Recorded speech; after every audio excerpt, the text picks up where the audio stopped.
ದರ್ಶನ್ರವರೇ, ನೀವು ಬೆಳೆದು ಬಂದಿರೋದು ನಿರ್ಮಾಪಕರು ಕೊಟ್ಟ ಅನ್ನ ತಿನ್ಕೊಂಡು ಇವತ್ತು ಬೆಳೆದಿರೋದು ಅಭಿಮಾನಿಗಳಿಂದ ಅಂತ ಅನ್ನೋದನ್ನ ಮರಿಬೇಡಿ.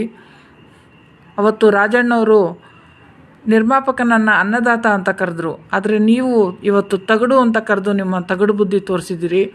ಖಂಡಿತವಾಗ್ಲೂ ಇದು ಒಳ್ಳೆಯ ಬೆಳವಣಿಗೆ ಅಲ್ಲ ಅಂತ ನಾನು ಈ ಸಂದರ್ಭದಲ್ಲಿ ಹೇಳ್ತಾ ಇದ್ದೀನಿ.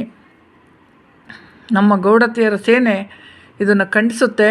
ಖಂಡಿತವಾಗ್ಲೂ ನೀವು ನಮ್ಮ ಉಮಾಪತಿ ಶ್ರೀನಿವಾಸ್ ಗೌಡರ ಕ್ಷಮೆ ಕೇಳಬೇಕು, ಎಲ್ಲ ನಿರ್ಮಾಪಕರ ಕ್ಷಮೆ ಕೇಳಬೇಕು ನೀವು. ಯಾಕೆ ಅಂತ ಅಂದರೆ ಒಬ್ಬ ನಿರ್ಮಾಪಕನನ್ನು ಬೈಯೋದು ಅಲ್ಲ,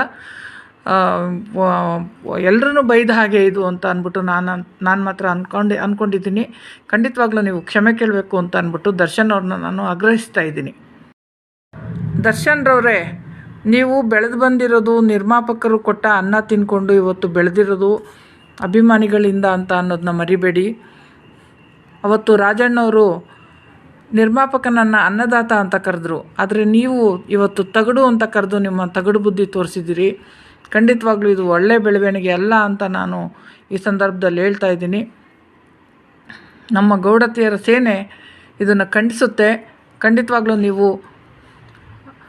ನಮ್ಮ ಉಮಾಪತಿ ಶ್ರೀನಿವಾಸ್ ಗೌಡರ ಕ್ಷಮೆ ಕೇಳಬೇಕು, ಎಲ್ಲ ನಿರ್ಮಾಪಕರ ಕ್ಷಮೆ ಕೇಳಬೇಕು ನೀವು. ಯಾಕೆ ಅಂತ ಅಂದರೆ ಒಬ್ಬ ನಿರ್ಮಾಪಕನನ್ನು ಬೈಯೋದು ಅಲ್ಲ,